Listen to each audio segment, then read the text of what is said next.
कई लोग मुझे ऐसे मिलते हैं, स्वामी जी मैं बहुत पढ़ता हूँ लेकिन फिर भी मेरे को रिजल्ट नहीं आते हैं, मेरे को अच्छे परिणाम नहीं आते।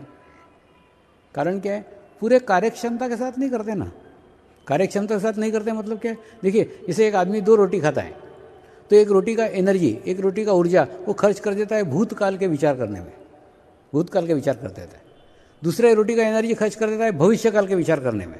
तो मतलब 2 रोटी खाता है, दोनों रोटी की ऊर्जा समाप्त कर दी, आधी खर्च कर दी भूतकाल में, आधी खर्च कर दी भविष्यकाल में, और बिना ऊर्जा के, बिना शक्ति के वो कार्य करता है, तो फिर कार्य में सफलता कहाँ मिलेगी?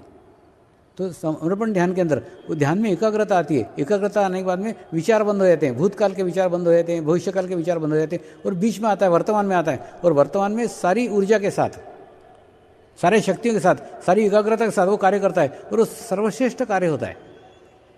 तो बच्चे अगर इस मार्ग में आएंगे, बच्चे अगर बचपन से ध्यान सीखेंगे तो उनको क्या करना चाहिए, क्या नहीं करना चाहिए, क्या पाप है, क्या पुण्य है, इसका प्रैक्टिकल अनुभव होगा। उनके आसपास एक अच्छा हवामंडल बनेगा, अच्छा ऊर्जा बनेगा, तो उनके हाथ से कभी बुरे कर्म होंगे ही नहीं। जो आप कह के थक गए वो करना भी चाहे तो भी नहीं हो सकता, क्योंकि उनके पास में बुरी ऊर्जा ही नहीं रहेगी। फिर चौथा फायदा होता है, चित्त शक्ति स्ट्रांग हो जाती है। चित्त शक्ति स्ट्रांग हो जाती है ना, आप जो बोलोगे वो होगा। आपने बोला ऐसा होना चाहिए, ऐसे होगा। लेकिन ये स्थिति आपको मिलने तक, ये स्थिति आपके होने तक आपका नाभि चक्र पूर्णतः विकसित हो चुका होगा। नाभि चक्र विकसित हो चुका होगा, यानी आप आपके लिए कुछ मांगोगे ही नहीं, आप आपके लिए कुछ करोगे ही नहीं। दूसरा, आपका आज्ञा चक्र पूर्ण विकसित हो चुका होगा। आपके मन में किसी के प्रति मेल नहीं है, किसी के प्रति दुर्भावना नहीं है, किसी का बुरा कर नहीं सकते। तो आप सोचो ना, उन शक्तियों का क्या उपयोग है? आप आपके लिए कुछ मांगोगे नहीं, आप दूसरे का बुरा करोगे नहीं, तो क्या करोगे? उसे जन कल्याण करोगे, दूसरों का भला करोगे, दूसरों का अच्छा करोगे, और अच्छा करने के बाद में फिर उसी के अंदर से आपको आनंद प्राप्त होगा, उसमें से खुशी प्राप्त होगी। मेरी भी स्थिति कुछ ऐसी है, जीवन में सब कुछ प्राप्त कर लिया, अब प्राप्त करने के लिए कुछ भी बाकी नहीं रह गया। सिर्फ ऐसा लगता है कि जो मैंने प्राप्त किया है, जो गुरु सानिध्य मुझे मिला है, वही गुरु सानिध्य प्रत्येक को मिले। जो अनुभूति मुझे मिली है वो प्रत्येक को मिले। जब तक वो प्रत्येक को नहीं मिलती, वही मेरी सही अर्थों में गुरु दक्षिणा है, कि मैं मेरे गुरु के कार्य को करूं, कि उसकी अनुभूति उन लोगों तक पहुंचाऊं। प्रसाद है, प्रसाद बांटने के लिए होता है, प्रसाद खुद के खाने के लिए नहीं होता। हम देखते कि नहीं, हमारे घर पे खाते, दादाजी खाते, मंदिर जाते हैं, और मंदिर जाकर के थोड़ा सा प्रसाद लेके आते हैं। थोड़ा सा प्रसाद में का थोड़ा थोड़ा थोड़ा थोड़ा थोड़ा थोड़ा घर के मेंबर को पूरे देते हैं, अड़ोसी पड़ोसी को देते हैं। क्यों देते हैं? इसलिए देते हैं क्योंकि वो बांटने के लिए ही मिला है, प्रत्येक को उसके ब्लेसिंग मिले, प्रत्येक को उसके आशीर्वाद मिले, यही उद्देश्य है। और ये केवल मैं नहीं हूँ, मेरे अनुभव नहीं है, मेरे तक सीमित नहीं है। आज ये हजारों साधक आए हुए हैं, बाहर से आए हुए हैं, आज आके आप देख रहे हैं, आपके शहर में प्रचार कर रहे हैं। क्यों? एक ही उद्देश्य है, जो उनको मिला है वो दूसरों को मिलना चाहिए, बस यही उद्देश्य करके वो आए हैं। तो मैं भी एक माध्यम हूँ, वो भी एक माध्यम है, सब माध्यम है, स्रोत के माध्यम है। और माध्यम जितने माध्यम बनेंगे उतने वो अपनी आध्यात्मिक प्रगति करेंगे, वो अपनी आध्यात्मिक उन्नति करेंगे।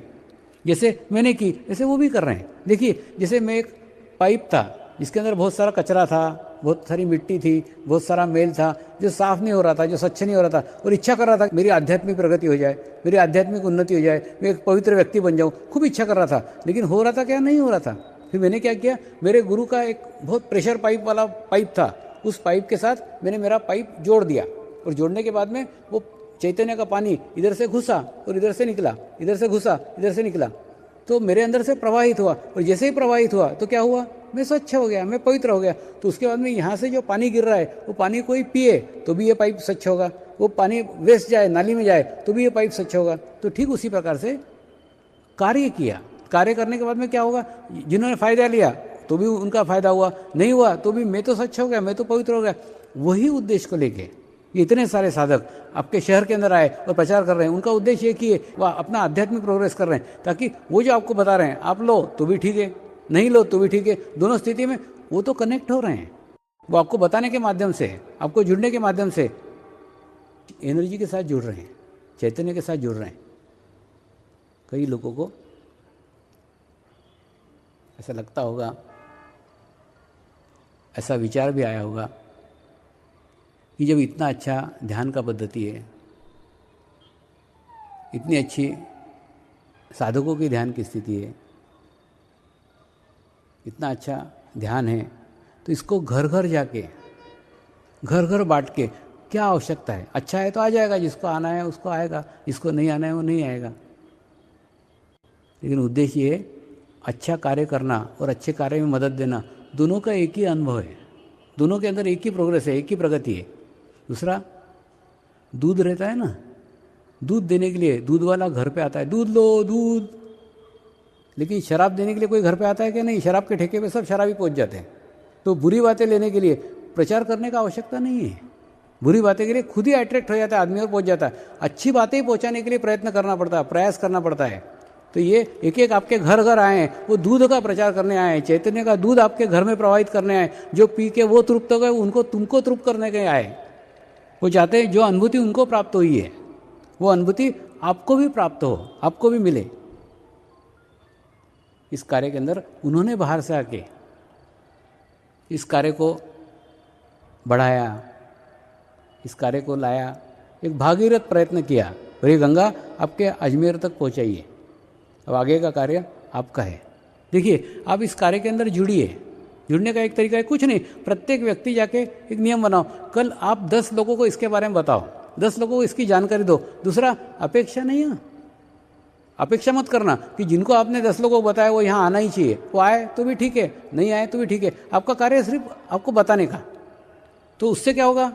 आप एक अच्छे कार्य के साथ जुड़ जाओगे, एक अच्छे कार्य का योगदान आपको मिलेगा, अच्छे कार्य में जुड़ने का आपको मौका मिल रहा है, एक अवसर मिल रहा है कि आप भी उसका प्रचार करके, उसका प्रसार करके 10 लोगों को बता रहे हैं। वो आए तो भी ठीक है, नहीं आए तो ठीक है। खूब भीड़ करना, खूब इकट्ठा करना, वो अपना उद्देश्य नहीं है। उद्देश्य है कि आपकी आध्यात्मिक प्रगति हो।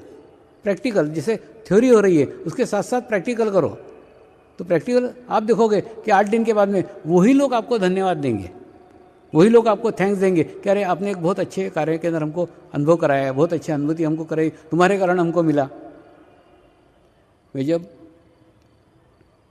कहीं प्रवचन के लिए आता था, 2-2 घंटे बोलता था, तो एक साड़ी का व्यापारी था, वो मुझे हंसता था, स्वामी जी क्या 2-2 घंटे बोलते रहते हो कि समझ में नहीं आता। हमारे यहाँ तो कोई एक आधी लेडी आए ना कि बहुत ज़्यादा बात करने लगे तो हम बोलते नहीं, हमारे यहाँ नहीं है साड़ी, आगे जाओ।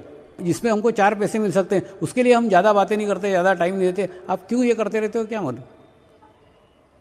दूसरा, एक बैंक का मैनेजर था, बैंक का मैनेजर ही बोलता था, स्वामी क्या 2-2 घंटे बोलते रहते हो, क्या आपको मिलता है, क्या है, भगवान जाने क्या करते रहते। तो मैं कुछ नहीं, मुस्कुरा दिया, मैं कुछ भी नहीं बोला। मैंने बोला तुम अनुभव लेके देखो तो तुमको मालूम पड़ेगा। कुछ दिनों के बाद में क्या हुआ ना, ये जो ब्रांच मैनेजर था ना, ये अपने रीजनल ऑफिस में गया और रीजनल ऑफिस में कहीं तो भी ध्यान की चर्चा हुई, तो वो रीजनल मैनेजर ने इसको कहा कि ठीक है हमारे यहाँ वो स्वामी जी का कार्यक्रम रख देना। तो ये ब्रांच मैनेजर ने वो रीजनल ऑफिस में कार्यक्रम रखा और कार्यक्रम रखने के बाद में 8 दिन बहुत अच्छा कार्यक्रम हुआ। और 8 दिनों के बाद में वो रीजनल ऑफिस के सब लोगों ने उसको थैंक्स दिया, ब्रांच मैनेजर को। हाँ, तेरे कारण बहुत अच्छा कार्यक्रम हमको देखने को मिला, तेरे कारण हमको एक अच्छी अनुभूति प्राप्त हुई, अच्छा ध्यान सीखने को मिला, बहुत बहुत धन्यवाद वगैरह। बाद में मेरे को तो वहाँ कोई जानता ही नहीं था, मैं तो दूसरे दिन वहाँ से चला गया। और चले जाने के बाद में फिर ये मेरे घर आया, स्वामी जी आज मैं मेरे जीवन में बहुत खुश हूँ। मैंने बोला कितने रुपए का? बोले नहीं रुपए की तो बात ही मत करो, मैं मेरे जीवन में बहुत खुश हूँ। मैंने बोला क्यों? बोले कि इतने सारे लोगों का माध्यम में बना ना, मेरे कारण इतने सारे लोगों को मिला ना, इसलिए मैं बहुत खुश हूँ, मैं प्रसन्न हूँ। मैंने बोला अरे मूर्ख, तू तो आज प्रसन्न हुआ, मैं तो रोज खुश होते रहता हूँ। तो कहने मतलब तू अनुभव लेके देखो तो उसमें एक खुशी प्राप्त होती है कि हम उसके माध्यम बने, हम उसके मीडिया बने, हमारे माध्यम से उस तक पहुंचा, अपने कारण वो आया, तो खुशी मिलती है। ये क्या है, आध्यात्मिक क्षेत्र में जितना बांटोगे उतना बढ़ेगा। तो आपको आपका अगर बढ़ाने का है तो आप बांटना सीख जाओ, बांटना सीख जाओ तो ऑटोमेटिक मिलना चालू हो जाएगा। हमारा गणित क्या रहता है, हमको क्या मिलेगा, हमको 5,000 की तनख्वाह देता है तो हम तो 5,000 का ही काम करेंगे, तो जिंदगी एक बार 5,000 में रगड़ते बैठोगे। अगर वो 5,000 दे रहा तो तुम 10,000 का काम करो। अरे तू तेरी कार्यक्षमता क्यों कम कर रहा है, तू तेरी कार्यक्षमता बढ़ाना, वो नहीं देगा उसका बाप कोई दूसरा देगा, लेकिन तू तेरी कार्यक्षमता क्यों कम कर रहा है? वो 5,000 दे रहा तो तू 5,000 का ही काम करेगा, तू 10,000 का काम कर, तो तेरी कार्यक्षमता बढ़ाना। आज वो नहीं देगा दूसरा कोई देगा, वैसे अपनी कार्यक्षमता बढ़ाओ।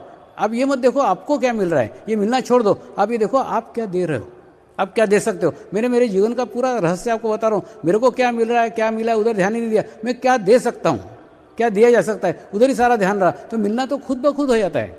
आध्यात्मिक क्षेत्र में आप जितना देते हो उतना आपको मिलता है। ये मेरा अनुभव नहीं है, ये एक एक साधक का अनुभव है। अब एक एक साधक को पूछो, एक एक साधक आपको पुस्तक लिख के बता सकता है। इतने एक्सपीरियंस, इतने अनुभव उनको खुद के हैं।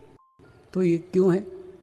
इसीलिए क्योंकि वो सामूहिकता के साथ जुड़े हुए हैं, इसलिए क्योंकि वो कलेक्टिविटी के साथ जुड़े हुए हैं। तो कलेक्टिविटी के साथ जुड़ने के बाद में तृप्ति आ जाती है, सेटिस्फेक्शन हो जाता है। ऐसा लगता है कि जो हमको खुशी मिली है, जो हमको प्रसन्नता मिली है, जो अनुभूति हमको मिली है, वो प्रत्येक मनुष्य मात्र को मिले, प्रत्येक को मिलना चाहिए। यही उद्देश्य से वो आज आपके दरवाजे आ रहे हैं, आपके पास आ रहे हैं, इसी उद्देश्य से आ रहे हैं कि वो जो उन्होंने अनुभव किया है वो आप भी अनुभव लेके देखें। दूसरा, ये एक अंतर्राष्ट्रीय संगठन है, विश्व के अनेकों देशों में ये फैला हुआ है। यहाँ पे भी आज 63 फॉरेनर्स आए हुए हैं, जो अलग अलग देशों से आए हुए हैं, अलग अलग भाषा के हैं, अलग अलग जाति के हैं, अलग अलग उपासना पद्धति वाले हैं। लेकिन वही मैंने बताया ना कि ध्यान ही एक ऐसा मार्ग है, एक ऐसा माध्यम है जिसके माध्यम से मनुष्य मनुष्य के साथ जुड़ता है। दूसरा, इन लोगों को मेरी भाषा भी समझ में नहीं आती। मैं हिंदी में बोल रहा हूँ, उनको हिंदी का एक शब्द भी समझ में नहीं आता, फिर भी वो बैठेंगे, पूरे 8 दिन तक बैठेंगे और 8 दिन तक बैठ के फिर वो अनुभव करके जाएंगे। तो ये लोग क्या सीखते हैं, इनकी कौन सी भाषा है, वो भाषा आप भी सीख लो। वो क्या करते हैं मालूम है? जैसे मैंने समझो बोला कि 2 और शब्द, तो वास्तव में क्या रहता है कि जो 2 बोलता हूँ, देखो ध्यान के उच्च स्थिति के अंदर कुछ क्रियाएं हो ही नहीं सकती। ध्यान के उच्च स्थिति के अंदर बोला भी नहीं जा सकता, कुछ भी हो नहीं सकता, शरीर का कोई कार्य हो ही नहीं सकता। तो मैं जो आपके सामने बोल रहा हूँ, तो ये बोल रहा हूँ, ये भी बीच में गैप देता हूँ, उस गैप में एक उच्च स्थिति में रहता हूँ, फिर नीचे आके मैं बोलता हूँ 2, फिर धीरे धीरे फिर उच्च स्थिति में जाता हूँ, फिर नीचे आके बोलता हूँ शब्द। तो कहना मतलब ये लोग जो रहते हैं ना, ये फॉरेनर, ये ना तो 2 को सुनते हैं, ना तो ये शब्दों को सुनते हैं, इनका पूरा ध्यान वो बीच के गैप के ऊपर रहता है। वो बीच में जो अंतराल है, जहाँ पे निशब्द है, जहाँ पे कोई शब्द नहीं है, वहाँ चैतन्य ही चैतन्य है, वहाँ वाइब्रेशन ही वाइब्रेशन है। इनका सारा ध्यान उस वाइब्रेशन पे रहता है और ये वाइब्रेशन से वाइब्रेशन तक, वाइब्रेशन से वाइब्रेशन तक कुदी लगाते रहते हैं, कूदते रहते हैं, वहाँ से वहाँ, वहाँ से वहाँ, वहाँ से वहाँ। बोलते हैं अच्छा है स्वामी जी, तुम्हारी भाषाएं हमारे पल्ले नहीं पड़ती। तो सारा ध्यान चैतन्य पे रहता है। तो वो उस चैतन्य की भाषा को जान गए। उस चैतन्य की भाषा को आप भी अगर जान जाओ तो मेरे को प्रवचन करने की, बोलने की कुछ आवश्यकता ही नहीं रहेगी। अब मैंने बताया ना, जो बोल रहा हूँ उधर ध्यान ही मत दो, जो मैं दिख रहा हूँ उधर ध्यान मत दो। अब आपका सारा ध्यान भीतर की ओर लेके जाओ, अब आपका सारा ध्यान अंतर्मुख कर लो। आपको क्या महसूस हो रहा है, आपको क्या संवेदना हो रही है, आपके बैकबोन पे कहाँ ठंडक महसूस हो रही है, क्या अनुभव हो रहा है, अनुभूति की तरफ ध्यान दो। सारा ध्यान अनुभूति पे लगाओ, क्योंकि ये मेडिटेशन ही अनुभूति का मार्ग है। एक बहुत सुंदर अनुभूति, एक बहुत अच्छी अनुभूति जो आपको इन 8 दिनों में होने वाली है। तो कुछ नहीं, धीरे धीरे प्रक्रिया है, धीरे धीरे स्वच्छ करने की प्रक्रिया है, धीरे धीरे साफ करने की प्रक्रिया है। जैसे एक आधी थैली रहती है कि नहीं, उस थैली में अगर कुछ डालने का है तो डालने के पूर्व उस थैली में जगह बनाना पड़ेगी, थोड़ी जगह बनेगी, जगह बनाने के बाद में कोई अच्छी चीज़ डाली जा सकती है। तो ठीक उसी प्रकार से मैं सिर्फ जगह बना रहा हूँ, धीरे धीरे धीरे धीरे धीरे धीरे उसके अंदर जगह बना रहा हूँ। आपको भी नहीं पता चलेगा कि धीरे धीरे धीरे धीरे धीरे धीरे कैसा हो गया। और दूसरा, आपको जो बताया ना कि पहले दिन आप आओ, क्यों बताया गया मालूम है? पहले दिन आने के बाद में आपको यहाँ सामूहिकता मिल जाती है, आपको एक कलेक्टिविटी मिल जाती है, और कलेक्टिविटी मिलने के बाद में दूसरे दिन से आप खुद ही आना चालू कर देते हो। ये कैसा है बताता हूँ। समर्पण ध्यान का उद्देश्य है कि आत्मा के अधीन आप रहो। हम क्या होता है मालूम है? शरीर के अधीन आत्मा रहती है। वास्तव में समर्पण ध्यान में उल्टा है, आत्मा के अधीन शरीर होता है। तो आत्मा को ज़्यादा ज्ञान है, क्या अच्छा है क्या बुरा है, तो बराबर आप उसके आत्ममुख हो जाते हो, तो आत्मा का नियंत्रण आपके ऊपर हो जाता है। देखिए, जैसे एक छोटा सा समझ लो एक पिल्ला है कुत्ते का, वो कुत्ते का पिल्ला जब बाहर निकलता है तो जो चौरस्ते पे पहुंचता है तो वहाँ पे उसको एक बड़ा कुत्ता दिखता है। तो जैसे बड़ा कुत्ता दिखता है तो उसके डर के मारे फिर ये अंदर घुस जाता है। उसके बाद में जब दूसरी बार जाता है तो बहुत सारे पिल्लों के साथ में जाता है, तो उसके बाद में वो बड़े कुत्ते से भी नहीं डरता है और वो उसके ऊपर अटैक कर देता है, उसको क्रॉस कर जाता है, उससे निडर हो जाता है। ठीक उसी प्रकार से हमारे अंदर भी ऐसा है, हमारे अंदर भी 2 कुत्ते हैं। शरीर जो है ये बहुत बड़ा कुत्ता है और उसके अंदर जो आत्मा है ये छोटा सा पिल्ला है। पिल्ला तो होता क्या है, जैसे समझ लो आपको ध्यान सिखाया, आपने ध्यान सीखा, उसके बाद में समझ लो सुबह मैंने बोला सुबह उठ के 4 बजे ध्यान करना चाहिए, तो आपके अंदर का जो छोटा सा कुत्ते वाला पिल्ला है ना, वो बोलेगा उठो, सुबह स्वामी ने बोला है 4 बजे ध्यान करने का है। तो बड़ा वाला कुत्ता बोलेगा सो, तेरे से ध्यानवान नहीं होगा, सो जा, 8 बजे तक सो। तो बड़ा कुत्ता हावी हो जाता है उसके ऊपर, वो छोटे कुत्ते को दबा देता है। ठीक उसी प्रकार से क्या होता है, जब सामूहिकता में आते हैं, कलेक्टिविटी में आते हैं, तो आपके आत्मा रूपी छोटे पिल्ले को बहुत सारे पिल्लों की सामूहिकता मिल जाती है, फिर वो एकदम शेर हो जाता है, और शेर होने के बाद में वो बड़े कुत्ते पे हावी हो जाता है। फिर बड़े कुत्ते की इच्छा हो नहीं हो, वो दूसरे दिन आ ही जाता है, पता नहीं मेरे को आने की इच्छा तो नहीं थी लेकिन मैं आ गया। अरे आ गया मतलब उसके आत्मा का नियंत्रण उस शरीर के ऊपर हो गया। यही तो उद्देश्य है समर्पण का। उद्देश्य है कि आपके ऊपर आपके आत्मा का नियंत्रण हो जाए, आप आपके ही गुरु बन जाओ। आप आपके गुरु होने के बाद में फिर कुछ आवश्यकता नहीं आपको बाहर से ज्ञान प्राप्त करने की, सारा ज्ञान आपको आपके भीतर से मिलना चालू हो जाएगा। लेकिन ये करने के लिए, ये आने के लिए आपको कुछ करने का नहीं है, कुछ छोड़ने का नहीं है, कुछ तोड़ने का नहीं है, कुछ फोड़ने का नहीं है, कुछ नहीं करने का है। जो कर रहे हैं सब अच्छा बुरा सब करते जाओ, झकास करते करते करते 8 दिन तक रेगुलर आओ। आते आते आते आते आपको महसूस होगा क्या अच्छा है और क्या बुरा है। तो आपके जीवन में जो अच्छा है वो रह जाएगा, जो आपके जीवन में बुरा है वो छूट जाएगा। तो क्या अच्छा है और क्या बुरा है, इधर ध्यान मत दो, आपका सारा ध्यान आप आपके अनुभूति पे लगाओ। और अनुभूति लगाने के बाद में एक एक दिन एक एक प्रक्रिया के तहत ये होगा। ये सब धीरे धीरे है, स्लोली है। तो ये करने के बाद में आपका चित्त शक्ति स्ट्रांग होगा। दूसरा, ये जो कुंडलिनी शक्ति के जो फायदे हैं, इन फायदों के लिए आप इस मार्ग में मत आओ, यानी स्वास्थ्य लाभ होने के लिए मत आओ, शराब छुड़ाने के लिए मत आओ, मन की एकाग्रता करने के लिए मत आओ, चित्त शक्ति स्ट्रांग करने के लिए मत आओ। अब कोई उद्देश्य से बोलते हैं ना, कोई शर्तों पे प्रेम नहीं होता। तो परमात्मा से भी ये प्रेम करने के लिए निकले हो तो कोई शर्त मत लगाओ, कोई कंडीशन मत लगाओ। कंडीशन ये मत लगाओ, क्योंकि अगर आपने बोला मेरा व्यसन छूट जाए तो मैं ध्यान करता हूँ, तो व्यसन छूट जाएगा लेकिन फिर आपका ध्यान भी छूट जाएगा, क्योंकि ना आपने उस शर्त के ऊपर कार्य किया है। तो आप अपने आप को पूर्ण समर्पित कर दो, जो मेरा अच्छा है वो रहे, जो मेरा बुरा है वो छूट जाए। तो क्या अच्छा है और क्या बुरा है, इधर काय को ध्यान देते हो। आप अपना सर्वस्व समर्पण करके ध्यान के अंदर जुड़ो, और जुड़ने के बाद में जो अच्छा है वो रहेगा, बुरा है वो छूट जाएगा। तो जागृति होने के बाद में आपको एक अनुभूति प्राप्त होगी, और वो अनुभूति को आपको बढ़ाने का है, उसको विकसित करने का है। और विकसित करते करते फिर आपके आत्मा का नियंत्रण आपके ऊपर हो जाएगा, आप आपके ही गुरु बन जाओगे। तो आप आपके गुरु बन जाओ, आपकी आत्मा आपकी गुरु हो जाए, फिर वो आपको अंदर से ही संदेश देने लग जाती है, आपको अंदर से ही मैसेज देने लग जाती है। और कई बार जब वो मैसेज हमको मिलते हैं तो हम उसको ग्रहण करने की स्थिति में नहीं रहते, क्योंकि हमारा उससे संबंध नहीं रहता है, हमारा उससे संपर्क नहीं रहता है। और संपर्क होने के बाद में धीरे धीरे फिर हमको उसकी अनुभूति होने लग जाती है। तो ऐसे एक एक दिन एक एक चक्र के ऊपर हम चर्चा करेंगे, एक एक चक्र को स्वच्छ करेंगे, एक एक चक्र को पवित्र करेंगे, और धीरे धीरे धीरे स्टेप बाय स्टेप, बहुत ध्यान में प्रगति तेजी की आवश्यकता नहीं, बहुत स्लोली। तो कल अपना पहला चक्र है मूलाधार चक्र। मूलाधार चक्र का संबंध पृथ्वी तत्व के साथ में है। देखिए आपको जो ये पृथ्वी पे बिठाया हुआ है ना, इसका भी उद्देश्य एक ही है कि आपका मूलाधार चक्र जमीन के साथ स्पर्श करें।